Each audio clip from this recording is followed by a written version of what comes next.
So fire instructions on the back of the door. You've also got smoke alarms in different areas. The one over the cooker is a heat alarm. Got the phone. If somebody rings your flat from downstairs, you can speak to them on here. You can open the front door for them here, and you'll see them on the screen. Very important these Yale locks, combination of the Yale lock and the door closer, means that if you don't have your key with you and you just let the door close, you can lock yourself out very easily. So every time you touch this, think, have I got my key with me? So you've got a key that does both top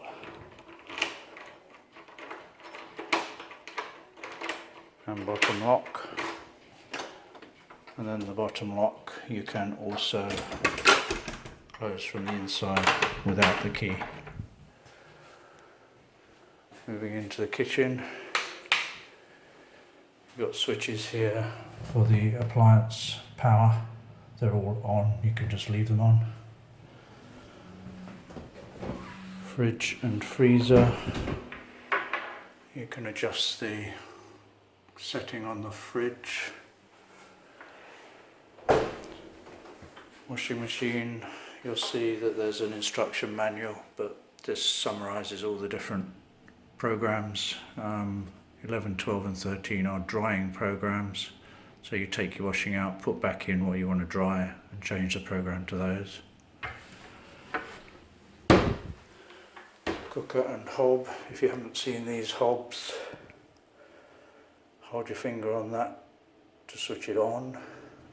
First of all, cooker switch there, which you can leave on. Hold your finger on this to switch on the hob. Select front or back and plus or minus. And then the heat comes on like that.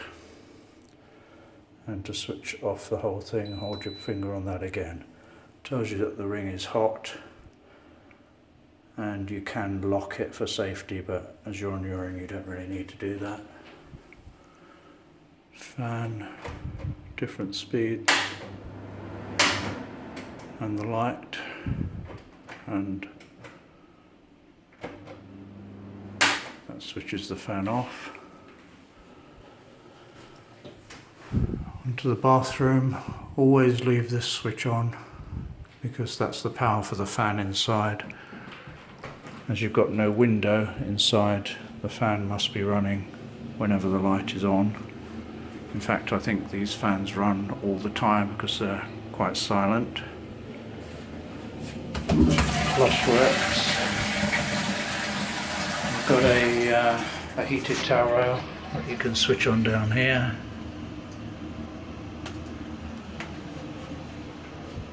A light in the vanity unit, and the shower you can switch over between the rainfall head and the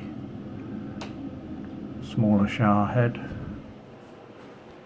You've just got power and heat in the two taps.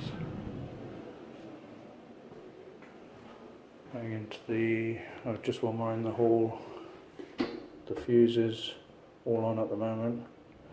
If something trips, you can switch it back on. If it trips again, we need to check it. This is your meter. I'll give you the details of that on the welcome email.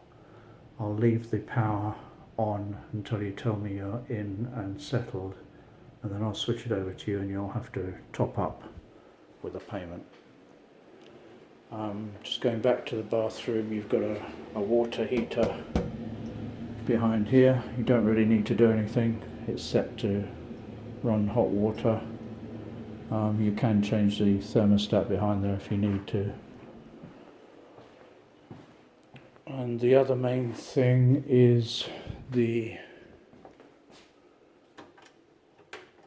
heater. So it's on with this power switch and also this power switch. The display comes on, You can switch it off with that as well.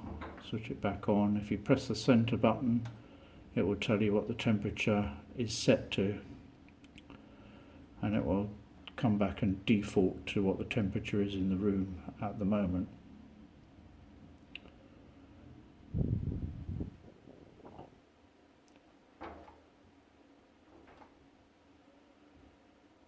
So it's set to 22. I'm going to lower that to 18.5 and press OK. It's currently 15.3 in the room, so the heat comes on as signified by this symbol. And if you need to change the temperature, you just press the center button and adjust the temperature you want it to be. That's the best way to run these. And if you don't want to use it, just switch off here. Windows you can open halfway, tilt just to get some air in. If you want to open it fully, you have to close it again before you lift the handle up fully, and then the window opens completely. I think that's about it.